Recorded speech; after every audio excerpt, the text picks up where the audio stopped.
ஒரு நீளமான கயிறு இருக்குது, அதை நம்ம எதுக்கு வேணாலும் பயன்படுத்திக்கலாம். அந்த கயிறு பிஞ்சிட்டாலோ இல்லை வெட்டிட்டாலோ அதை மறுபடியும் நம்ம முடிச்சு போட்டு பயன்படுத்தலாம். ஆனால் அந்த முடிச்சு நம்ம கண்ணுக்கு தெரிஞ்சுக்கிட்டே தான் இருக்கும்.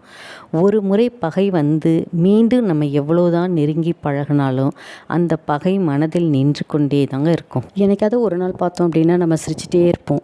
அப்போ லைட்டாக நமக்கே தோணும், இல்லாட்டி மற்றவங்க யாராவது சொல்லுவாங்க, ரொம்ப ஓவராக சிரிக்காத, நாளைக்கு அழப்போகிற அப்படின்னு.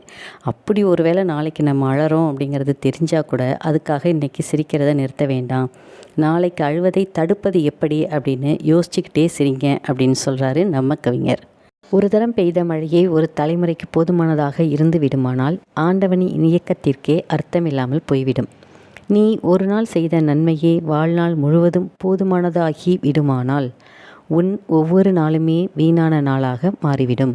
எனக்கு பிறப்பை கொடுத்த தாய் தந்தையர் இறந்துவிட்டார்கள், நானும் இறக்க வேண்டியவனே என்று தெரிந்தும் சிலருக்கு நான் பிறப்பை கொடுத்திருக்கின்றேன். தெரிந்து செய்கின்ற முட்டாள்தனத்திற்கு எந்த மனிதனும் விதிவிலக்கல்ல அப்படின்னு எவ்வளோ பெரிய விஷயத்த 2 லைனில் மிக எளிமையாக சொல்லியிருக்காரு பாருங்கள். கவிஞருக்கு நிகர் கவிஞர் தான் அப்படிங்கிறதுல மாற்று கருத்து யாருக்குமே இருக்க முடியாதுன்னு நான் நினைக்கிறேன்.